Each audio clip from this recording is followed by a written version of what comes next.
Tonight, the investigation into what caused an enormous freighter to run aground in the Cuyahoga River continues. It happened just before 1 this morning, and we covered it for you on Good Morning Cleveland. Now, the ship also crashed into a boardwalk on the east bank of the Flats. News 5 investigator Scott Knoll has spent the entire day learning exactly what happened.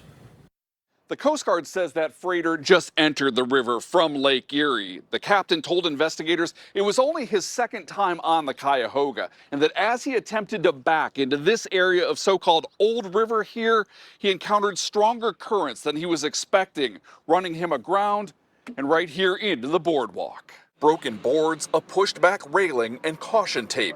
The scars left behind from a wild morning on the Cuyahoga in the Flats. Wanted to check out the damage. We heard about the news. Had to take a look for ourselves. The Coast Guard says it all started around 12:45. The Canada Steamship Line's MV Sunnanvik was stuck near the river's mouth. The 406-foot-long freighter loaded with 3,500 tons of cement powder, blocking the width of the Cuyahoga for hours, until eventually two tugboats, one in front, one behind, were able to free the ship around 6 a.m. It took about 15-20 minutes for the vessels to safely remove the large freighter from the middle of the river and bringing it back. The Sunnanvik then able to make it the few hundred yards to its destination, the concrete dock, where the Coast Guard ordered it to remain while it investigated what happened.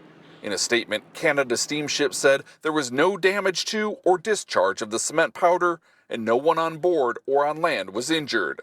But what happened? I came down because I saw it on the news. Brought many down to the Flats to see the damaged boardwalk and to watch. That's the biggest thing I could ever imagine, though. For themselves, the delicate dance on the water. What I saw an American vessel that was way bigger than the Canadian vessel. With its tight turns and razor-thin margins of error. Guess what? It did not crash. Delivering not just cargo, but a healthy dose of national pride today. We move bigger things through this water, so that Canadian vessel, yeah, come on, you gotta do better next time.